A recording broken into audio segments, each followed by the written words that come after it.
And welcome everyone. तो आज की वीडियो में हम क्या पढ़ने जा रहे हैं, टेस्ट ऑफ अमाइंस।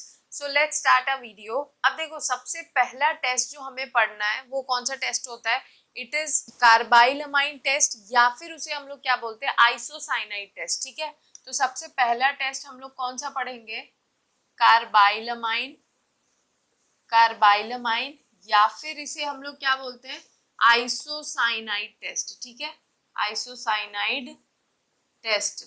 अब देखो यहाँ पे, जैसे कि ये टेस्ट हम करते क्यों हैं, तो तुम्हें पता है कि अमाइंस में तीन कैटेगरी ऑफ अमाइंस होते हैं। कौन कौन से बताओ, 1 डिग्री होता है, 2 डिग्री होता है और 3 डिग्री। ठीक है, तो अगर हमें कोई टेस्ट ट्यूब दिया और उसमें हमें बताया नहीं गया है कि कौन सा अमाइन उसमें है, तो तुम्हें क्या करना होता है, टेस्ट ही होते हैं जो हमें आइडेंटिफाई करवाते हैं कि वो पर्टिकुलर अमाइन कौन सा है। ठीक है, तो अलग अलग टेस्ट हैं जो कि कोई एक पर्टिकुलर अमाइन देगा और बाकी ना दे। ऐसा भी हो सकता है कि तीनों के तीनों दे लेकिन उनका जो प्रोडक्ट का फॉर्मेशन है वो क्या है, डिफरेंट है। ठीक है, तो टेस्ट क्या करता है, एक दूसरे को, ये तीनों डिग्री ऑफ अमाइन को एक दूसरे से क्या करता है, डिस्टिंग्विश करवाता है, मतलब डिफरेंशिएट करवाता है। ठीक है, तो सबसे पहला टेस्ट होता है आइसोसाइनाइड टेस्ट या कार्बाइलमाइन टेस्ट।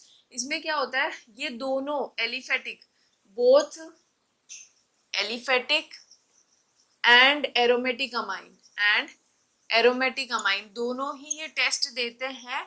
लेकिन तुम्हें यहाँ पे ये पता होना चाहिए कि भाई कौन सा एलिफेटिक और एरोमेटिक अमाइन ये टेस्ट देता है, प्राइमरी 2 डिग्री की 3 डिग्री। ठीक है, तो क्या है आंसर, सिर्फ 1 डिग्री अमाइन का एलिफेटिक और एरोमेटिक ही ये टेस्ट देता है। 2 डिग्री एंड 3 डिग्री जो होता है ना, वो ये टेस्ट नहीं देते। ठीक है, तो तुम्हें क्या याद रखना है, 2 degree and 3 degree amine do not give this test, do not give this test। ठीक है, तो अब यहाँ पे क्या होता है तुम्हें समझना है। देखो, अगर मैं पहले मैं एलिफेटिक का केस लेती हूँ। ठीक है, तो अगर हम एलिफेटिक अमाइन लेते हैं तो एलिफेटिक 1 डिग्री अमाइन हम पहले ले रहे हैं, तो यहाँ पे क्या होगा, हमने लिया RNH2।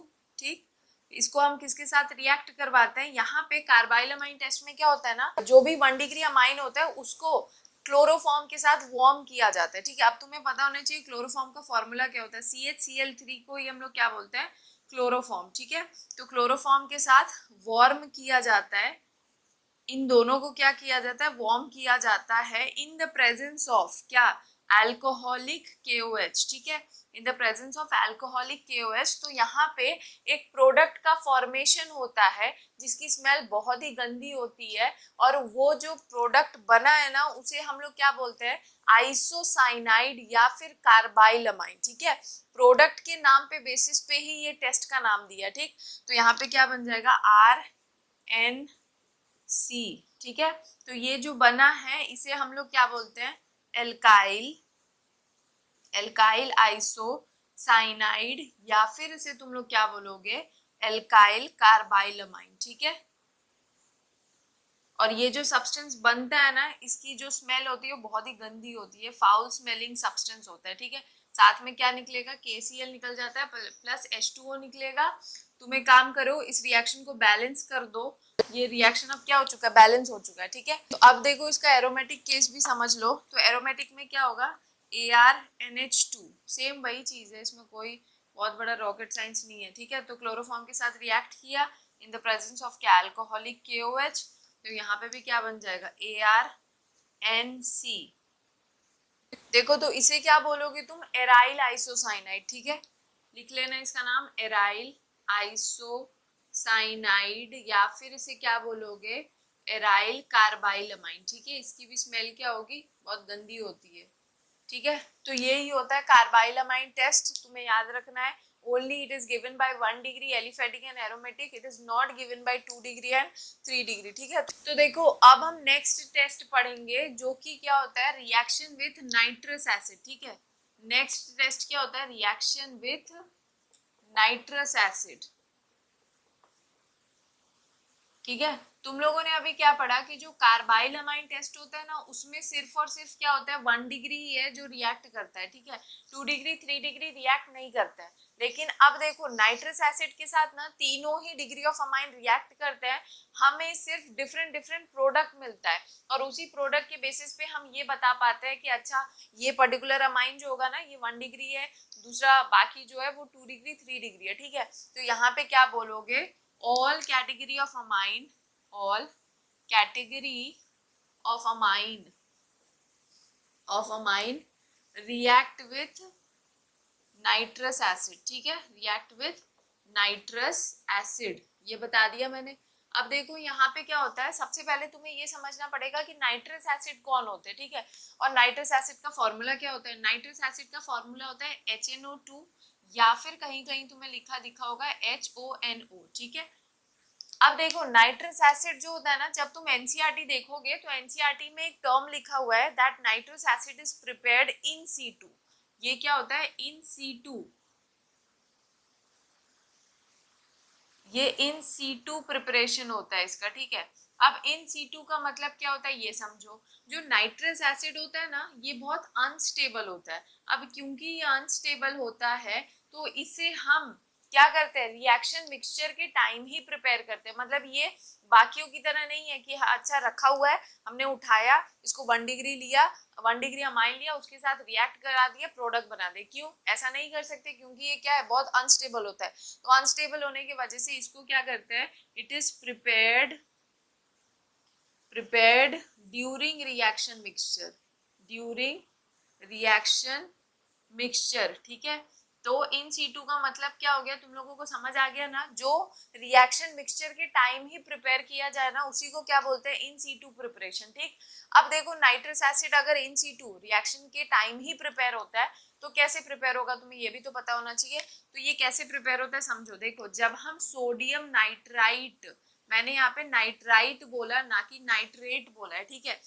नाइट्राइट कब यूज होता है, जब NO2 माइनस प्रेजेंट होता है, ठीक है। और क्योंकि इसके साथ सोडियम लगा है तो हम क्या बोल रहे हैं, सोडियम नाइट्राइट।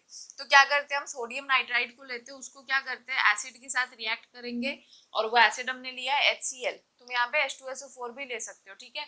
तो वहां पे Na2SO4 मिलेगा और साथ में HNO2 मिल जाएगा। तो यहाँ पे क्या हो रहा है, H plus Cl minus Na plus NO2 minus. तो यहाँ पे क्या होगा, ये पार्ट एक दूसरे के साथ जुड़ जाएगा, देखो HNO2, तो यहाँ पे मिल गया हमें HNO2, इसी को क्या बोलते हैं नाइट्रस एसिड, और साथ में क्या मिल गया NaCl। अगर तुम H2SO4 लोगे तो HNO2 प्लस Na2SO4 मिल जाएगा, ठीक। तो अब देखो तुमने नाइट्रस एसिड प्रिपेयर कर लिया, अब तुम्हारा काम क्या बनता है, हम अमाइन के साथ इसका रिएक्शन स्टार्ट करते हैं। पहले हम 1 डिग्री अमाइन लेते हैं और हमें केसेस दोनों ही लेने हैं, 1 डिग्री हम एलिफेटिक भी और एरोमेटिक भी, ठीक। तो देखो सबसे पहले हम क्या करते हैं, एनिलीन लेते हैं। अगर हम एनिलीन लेंगे और इसको हम क्या करते हैं, एनिलीन है इसे हम क्या कर रहे हैं, नाइट्रस एसिड के साथ रिएक्ट कर दो, HNO2। अब देखो तुम्हें यहाँ पे HNO2 लिखना है, लेकिन उसके साथ साथ तुम्हें और क्या करना है, NaNO2 प्लस HCl भी दिखाना है बेटा, क्योंकि ये चीज बता रहा है कि हम इसे साथ ही साथ प्रिपेयर कर रहे हैं। मतलब ये प्रिपेयर हो रहा है तब यूज हो रहा है, ये पहले से हम लेके नहीं चलते हैं कि अच्छा ये यहाँ पे, अगर तुम ये चीज लिखोगे ना तो ये पता चल रहा है कि अच्छा ये रिएक्शन के टाइम ही प्रिपेयर हो रहा है, ठीक। तो ये चीज हमने लिख दिया। और टेम्परेचर यहाँ पे 273 से 278 केल्विन रहेगा या फिर 0 to 5 डिग्री सेंटीग्रेड रहेगा, ठीक है। कोल्ड नाइट्रस एसिड के साथ रिएक्ट करवाते हैं, जब इसे इसका रिएक्शन करवाओगे ना तो यहाँ पे क्या होता है, डाइजोनियम सॉल्ट का फॉर्मेशन होता है, ठीक है। यहाँ पे क्या बोलते हैं, डाइजोनियम सॉल्ट बनता है, दैट इज बेंजीन के साथ क्या हो जाएगा, N triple bond N plus Cl minus, ये जो बना है ना इसी को हम लोग क्या बोलते हैं, benzene diazonium, benzene diazonium chloride, ठीक है। मतलब ये बेंजीन डाइजोनियम सॉल्ट बना है, ठीक। अब क्या होता है, ये चीज यहाँ बन गई, ये बात यहाँ पे याद रखना, ठीक है। अब हम क्या करेंगे, अब हम लेंगे एलिफेटिक। अब हमने एलिफेटिक लिया, उसको भी क्या किया, सेम कंडीशन वही, कोल्ड नाइट्रस एसिड के सोल्यूशन के साथ रिएक्ट करवाया, सेम यहाँ पे टेम्परेचर रखा। तो हम यहाँ पे देखते हैं कि यहाँ पे भी एल्केन डाइजोनियम सॉल्ट का फॉर्मेशन होता है, ठीक है। यहाँ पे भी क्या बन जाएगा, RN triple bond N plus और Cl माइनस, यहाँ पे ये क्या बन गया, एल्केन डाइजोनियम सॉल्ट बन गया, ठीक है। एल्केन डाइजोनियम सॉल्ट बन गया। अब देखो तो तुम्हें पता क्या चला भाई, यहाँ पे दोनों में ही तो एल्केन डाइजोनियम सॉल्ट बन रहा है, तो क्या मतलब ये सॉल्ट का फॉर्मेशन हो जाएगा, बस यही प्रोडक्ट बनता है? नहीं। एक बात समझो, जो ये डाइजोनियम सॉल्ट बने हैं ना एलिफेटिक और एरोमेटिक के, इसमें जो एलिफेटिक वाला डाइजोनियम सॉल्ट होता है ना, ये हाईली अनस्टेबल होता है। अब अगर कोई चीज अनस्टेबल है तो वो अपने उस फॉर्म में एग्जिस्ट नहीं करना चाहेगा, वो क्या चाहेगा, अपने आप को तोड़ दे और कुछ और बना ले जो कि जिसमें वो ज्यादा स्टेबल रहे, ठीक है। तो ये क्या करता है, यहाँ पे अपने आप को डिकम्पोज कर लेता है, डिकम्पोजेस टू फॉर्म क्या, यहाँ पे बन जाता है अल्कोहल बनता है, साथ में यहाँ पे क्या होता है N2 गैस लिबरेट होता है, ठीक है। और अगर तुम्हें नहीं समझ आ रहा है तो मैं तुम लोग को एक एग्जांपल से ही समझा दे रही हूँ, एक एग्जांपल के साथ समझो। यहाँ पे CH3 CH2 NH2, ठीक है। जब तुम इसे लोगे नाइट्रस एसिड के साथ रिएक्ट करोगे ना, HONO ऐसे भी तो लिख सकते हो। तो यहाँ पे क्या होता है, टेम्परेचर रख लेना। तो यहाँ पे क्या होता है ना, ये जो N2, यहाँ पे N2 गैस लिबरेट होता है, क्योंकि N2 गैस जो होता है ना वो बेस्ट लीविंग ग्रुप होता है। तो यहाँ पे सबसे पहले N2 गैस निकलेगा, यहाँ पे N2 गैस निकल जाएगा। फिर क्या बच गया, यहाँ पे H2O, यहाँ पे H2O निकल जाएगा। अब क्या बच गया, मतलब ये मैं तुम लोग को याद करने के लिए एक तरीका बता रही हूँ, ठीक है। तो यहाँ पे क्या होगा, N2, यहाँ पे दोनों नाइट्रोजन को हटा दो और फिर H2, ये H2 इस O के साथ निकल जाएगा, तो बच क्या गया OH। तो यहाँ पे क्या बन गया CH3 CH2 OH। देखो अल्कोहल का फॉर्मेशन हो गया ना, तो अल्कोहल मिलेगा, साथ में N2 गैस मिलता है, साथ में क्या मिलता है H2O, वाटर भी मिलेगा, ठीक है। तो यहाँ पे लिख लेना, यहाँ पे वाटर भी मिल रहा है, ठीक। अब वाटर मिल रहा है तो तुमने ये चीज समझ लिया कि अच्छा जब एलिफेटिक रिएक्ट करेगा ना नाइट्रस एसिड के साथ, तो एंड प्रोडक्ट याद रखो क्या बनेगा, अल्कोहल बनता है, नाइट्रोजन गैस निकलता है और वाटर मिलता है, ठीक है। अब देखो बेंजीन डाइजोनियम क्लोराइड जो बना है ना, वो भी अनस्टेबल होता है, लेकिन बेटा वो उतना अनस्टेबल नहीं होता जितना एल्केन डाइजोनियम सॉल्ट अनस्टेबल था, ठीक है। क्योंकि यहाँ पे ये रेजोनेंस करके अपने आप को स्टेबल कर लेता है। तो यहाँ पे भी क्या होगा, जब टेम्परेचर इतने के बीच रहेगा तो ये सॉल्ट यही बना के रखा रहता है। लेकिन अगर तुमने टेम्परेचर हल्का सा भी 278 केल्विन से ऊपर किया, ये क्या करेगा, बेंजीन डाइजोनियम क्लोराइड अपने आप को किस में चेंज कर लेगा, ये भी अपने आप को अल्कोहल में बदल देगा, दैट इज C6H5OH। प्लस यहाँ पे भी क्या निकलेगा, नाइट्रोजन गैस निकलेगा प्लस HCl निकलेगा, ठीक है। तो ये होता है यहाँ पे। तो मतलब तुम्हें यहाँ पे ये समझ आ रहा है, वेदर इट इज एलिफेटिक और aromatic 1 degree amine both will form, both दोनों का ही एंड प्रोडक्ट अल्कोहल होगा, नाइट्रोजन गैस निकलेगा, ठीक है। तो बस यही बात याद रखना है कि जब 1 डिग्री अमाइन, जब 1 degree amine whether it is aliphatic, aliphatic और एरोमेटिक, और एरोमेटिक दोनों ही नाइट्रस के साथ क्या करते हैं, रिएक्ट करके ना एक कॉमन चीज निकाल रहे हैं, ठीक है। और वो कॉमन चीज क्या है, N2 गैस, क्वांटिटेटिव अमाउंट में यहाँ पे नाइट्रोजन गैस निकलता है। मतलब यहाँ पे नाइट्रोजन गैस का क्या हो रहा है, निकलना हो रहा है, ठीक है। तो अब एक बात याद रखो, ऑल कैटेगरी ऑफ अमाइंस में से सिर्फ एक 1 डिग्री अमाइन ही एक ऐसा इकलौता अमाइंस होता है जो कि नाइट्रस एसिड के साथ रिएक्ट करके क्या करता है, नाइट्रोजन गैस निकालता है। तो अगर तुम्हें 3 टेस्ट ट्यूब दिए हुए हैं, ठीक है, और तुमने तीनों में से किसी एक तीनों के साथ जब नाइट्रस एसिड को डाला ना, तो अगर तुम्हें नाइट्रोजन गैस का एलिमिनेशन दिखने लगेगा ना, तो तुम ये समझ जाओगे कि अच्छा वो पर्टिकुलर जो भी अमाइन है वो हमारा 1 डिग्री अमाइन है, ठीक है। 1 डिग्री अमाइन है, ये बात याद रखना, ठीक है। देखो तो आई होप 1 डिग्री वाली बात समझ आ गई होगी। बस तुम लोग को यहाँ पे अब एक बात याद रखना, वहां पे जो हम लिख रहे थे ना डाइजोनियम सॉल्ट, है ना, डाइजोनियम, डाइजोनियम लिख रहे थे ना, उसमें याद रखो डाइएजो का मतलब क्या होता है, कोई भी कंपाउंड जिसमें ऐसे 2 नाइट्रोजन तुम्हें दिख जाएंगे ना N ट्रिपल बॉन्ड N करके, तो वो क्या होता है, डाइएजो। वो डाइएजो, उसे डाइएजो बोलते हैं, इसीलिए हम वहां पे डाइएजो वर्ड यूज कर रहे थे। और ईएम का मतलब क्या होता है, जब तुम बेंजीन डाइजोनियम क्लोराइड बना रहे थे तो इसका स्ट्रक्चर कुछ ऐसा था, N triple bond N plus Cl minus, यही तो था स्ट्रक्चर। जहां पे भी पॉजिटिव चार्ज आ जाता है ना, वहां पे ये टर्म यूज करते हैं IUM, ठीक है। तो बस डाइजोनियम का मतलब यही हुआ, बेंजीन, क्योंकि बेंजीन लगा है तो बेंजीन, डाइएजो 2 नाइट्रोजन ग्रुप है ट्रिपल बॉन्ड से, इसलिए डाइएजो बोला है। और ईएम वर्ड इसलिए यूज किया है क्योंकि यहाँ पे प्लस चार्ज प्रेजेंट है, और क्लोराइड Cl माइनस के लिए हमने क्या बोल दिया, क्लोराइड बोल दिया, ठीक है। तो ये होता है, ये मुझे तुम लोग को बताना था। अब देखो तुम्हें क्या समझना है कि 2 डिग्री अमाइन कैसे रिएक्ट करता है, किसके साथ, 2 डिग्री अमाइन का हम पढ़ेंगे कि वो नाइट्रस एसिड के साथ कैसे रिएक्ट करता है, ठीक है। तो हम क्या करते हैं, सबसे पहले CH3 CH2 whole twice NH, हमने सबसे पहले क्या ले लिया, डाई इथाइल अमाइन ले लिया, डाई इथाइल अमाइन ले लिया। अब हम इसको किसके साथ रिएक्ट करेंगे, नाइट्रस एसिड HONO। देखो जब तुम इसको इसके साथ रिएक्ट कर रहे हो तो यहाँ पे सीधा सीधा क्या होता है ना, वाटर का एलिमिनेशन होता है। देखो तुम लोग क्लास 12th में हो यार, तुम लोग को इतना डेप्थ नहीं जाना है, तो इसलिए जो जो बताया जा रहा है बस उसे समझो। तो यहाँ पे क्या होता है, वाटर निकल जाता है। अब जब ये वाटर निकल जाएगा तो क्या बच गया, ये वाला पोर्शन इससे अटैच हो जाएगा। तो मतलब क्या होगा, CH3 CH2 whole twice N, मतलब ये दोनों ethyl group, 2 ethyl group nitrogen से जुड़े हैं, ठीक है। ये हो गया, साथ में नाइट्रोजन नाइट्रोजन से जुड़ा है, डबल बॉन्ड O, ठीक है। तो ये हमारा प्रोडक्ट बनेगा जिसे हम लोग क्या बोलते हैं, एन नाइट्रोसो अमाइन। मतलब जब 2 डिग्री अमाइन क्या करता है, नाइट्रस एसिड के साथ रिएक्ट करता है ना, तो यहाँ पे एक प्रोडक्ट बनाते हैं जिसे हम लोग क्या बोलते हैं, एन नाइट्रोसो अमाइन। और ये जो एन नाइट्रोसो अमाइन बना है ना, ये येलो कलर का कंपाउंड बनता है, येलो ऑयली कंपाउंड होता है। It is a yellow oily compound जो कि क्या होगा, वाटर इनसॉल्युबल होता है, ठीक है। इट इज वाटर इनसॉल्युबल, ठीक है। तो इसका मतलब जब तुमने 1 डिग्री को रिएक्ट किया था तो नाइट्रोजन गैस निकलता था, तो हम कंफर्म कर रहे थे कि वो 1 डिग्री है।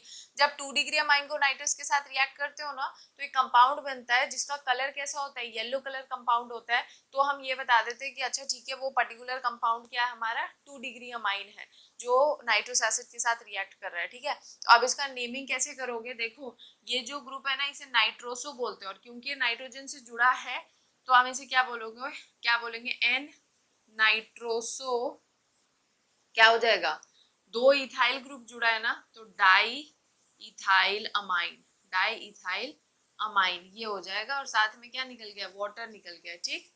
तो ये हो गया हमारा कंपाउंड, और याद रखना ये येलो कलर का कंपाउंड है, ठीक। अब देखो यहाँ पे तुम्हें एक बात और याद रखनी है, वो क्या है, ये जो येलो कलर का कंपाउंड बना है ना, ये जो येलो ऑयली कंपाउंड बना है, और ये येलो ऑयली कंपाउंड क्या है बताओ, एन नाइट्रोसो अमाइन ही तो बनता है। एन नाइट्रोसो अमाइन जो बना है, जब हम क्या करते हैं इसमें क्या करेंगे, few drops of concentrated H2SO4 और फ्यू क्रिस्टल ऑफ क्या करेंगे, जब फिनोल डालते हैं ना, तो ये क्या बना लेता है, ये कुछ ग्रीन कलर का सोल्यूशन बनाता है, ठीक है। ये कुछ ग्रीन सोल्यूशन बनाएगा जिसमें हम फर्दर अगर एक्वस NaOH डालते हैं तो ये डीप ब्लू सोल्यूशन में चेंज हो जाता है, डीप ब्लू कलर में चेंज हो जाता है, डीप ब्लू सोल्यूशन बना लेता है, जिसको फर्दर अगर हम डाइल्यूशन करवा देते हैं उसका, तो वो रेड कलर का कुछ सोल्यूशन बनाएगा। और इसी पूरे प्रोसेस को या इसी रिएक्शन को हम लोग क्या बोलते हैं, लिबरमैन्स नाइट्रोसो रिएक्शन। इसे क्या बोलते हैं, लिबरमैन्स नाइट्रोसो रिएक्शन, ठीक है। ये थोड़ा सा इंफॉर्मेशन था जो मुझे तुम लोग को देना था, ठीक है। बाकी बात तो यही चीज तुम्हें याद रखनी कि बस 2 degree when reacts with nitrous forms a yellow colour compound. अब देखो क्या होगा, ये तो हम लोगों ने कौन सा केस पढ़ा, जब एलिफेटिक 2 डिग्री अमाइन है ना। अब क्या करेंगे, एरोमेटिक का एक केस ले लो, क्या जा रहा है तुम लोग को समझना ही तो है। जब हम एक केस किसका ले लें,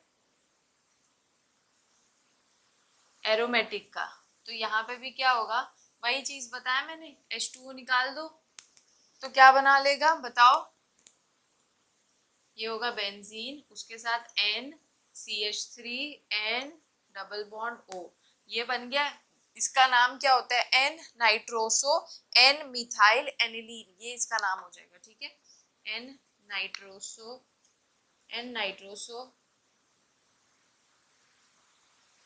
एन मिथाइल एनिलीन, ये बन गया। और साथ में क्या हो जाएगा, वाटर निकल जाएगा। देखो सिंपल है, समझ लोगे तो बहुत आसानी से हो जाएगा, ठीक है। और इसका नाम क्या हो जाएगा, एन मिथाइल एनिलीन, ठीक है। तो ये भी येलो कलर ही कंपाउंड होता है। तो तुम आप समझ चुके हो 2 degree when reacts with nitrous acid two forms क्या, येलो ऑयली कंपाउंड बनाता है। ठीक है, येलो ऑयली कंपाउंड बनाएगा जो कि कुछ ऐसा होता है जो मैंने तुम लोग को समझा दिया। अब तुम लोग को समझना है 3 डिग्री कैसे रिएक्ट करता है। ठीक है, तो देखो 3 डिग्री का मैं बता देती हूँ।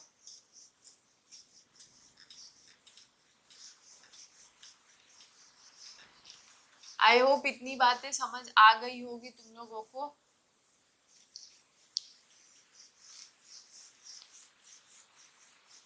तो देखो अब तुम लोग को क्या समझना है कि 3 डिग्री अमाइन कैसे रिएक्ट करता है। तो एक एग्जांपल ले लो जिसमें तुमने क्या किया, 3 डिग्री अमाइन लिया, CH3 CH2 whole thrice N। ठीक है, ये हो गया हमारा क्या, 3 डिग्री अमाइन। जब हम इसको रिएक्ट करते हैं ना नाइट्रस एसिड के साथ, तो यहाँ पे क्या होता है, जब तुम इसको रिएक्ट करोगे, जब तुम इसको रिएक्ट करोगे ना नाइट्रस एसिड के साथ, तो यहाँ पे क्या बनता है, देखो यहाँ पे एक वाटर सॉल्युबल नाइट्राइट सॉल्ट बनेगा। ठीक है, यहाँ पे नाइट्राइट का सॉल्ट बनता है जो कि कैसा होता है, वाटर सॉल्युबल होगा। ठीक है, और एक बात और याद रखना ये, हाँ ठीक है। अब यहाँ पे क्या होता है, तुम्हें समझना है कि ये रिएक्शन कैसे होगा, क्या बनेगा, तो समझ लो। यहाँ पे ये H प्लस और NO2 माइनस प्रेजेंट होगा। ठीक है, तो यहाँ पे क्या है, तुम्हें पता है कि H प्लस क्या है, डेफिशिएंट ऑफ इलेक्ट्रॉन है, तो ये नाइट्रोजन अपना इलेक्ट्रॉन इसको देके इसके साथ बॉन्ड बना लेगा और बस यहाँ पे एक सॉल्ट का फॉर्मेशन हो जाएगा। और वो सॉल्ट कैसा दिखेगा, CH3 CH2 का होल थ्राइस NH प्लस। पता है ना, नाइट्रोजन ने इलेक्ट्रॉन दिया है, तो अब इस पे क्या हो जाएगा, प्लस चार्ज आ जाएगा, NO2 माइनस। ठीक है, तो ये ही बन गया है नाइट्राइट सॉल्ट जो कि क्या होता है, वाटर सॉल्युबल होता है। ठीक है, जिसका नाम क्या होगा, इसको क्या बोलेंगे हम, try ethyl ammonium ammonium nitrite. ठीक है, ये बन गया एक सॉल्ट। तो बस तुम्हें याद रखना है, क्या बताया मैंने, जब अगर तुम्हें 3 टेस्ट ट्यूब दे रखा होगा, ठीक है, तो अगर तुमने उसमें क्या डाला, नाइट्रस एसिड डाला, तो अगर तुम्हें नाइट्रोजन गैस निकलते हुए दिखेगा तो तुम क्या बोलोगे, भाई वो पर्टिकुलर जो भी टेस्ट ट्यूब है उसमें 1 डिग्री अमाइन है। ठीक, और अगर तुमने 2 डिग्री डाला, 2 डिग्री जब डाला नाइट्रस के साथ, तो अगर तुम्हें येलो कलर का कुछ दिखेगा टेस्ट ट्यूब में, तो तुम क्या बोलोगे, वो 2 डिग्री अमाइन है। और जब तुम 3 डिग्री अमाइन लेते हो, तो 3 डिग्री अमाइन में क्या होता है, वाटर सॉल्युबल नाइट्राइट सॉल्ट का फॉर्मेशन होता है। अगर एरोमेटिक 3 डिग्री अमाइन होगा ना, जब वो नाइट्रस के साथ रिएक्ट करता है ना, तो वहां पे भी क्या होता है, ग्रीन कलर का कंपाउंड बनता है। लेकिन वो सब तुम्हें यहाँ पे अभी याद नहीं रखना, इतना डिटेल 12th में नहीं आता। ठीक है, अब देखो मैं तुम लोग को बस एक बात और बता देती हूँ। तुम लोगों ने ये तो समझ लिया था ना कि जब हम 1 डिग्री को नाइट्रस के साथ रिएक्ट कर रहे थे, तो चाहे एलिफेटिक हो चाहे एरोमेटिक हो, दोनों में ही क्या हो रहे थे, N2 गैस लिबरेट हो रहा था।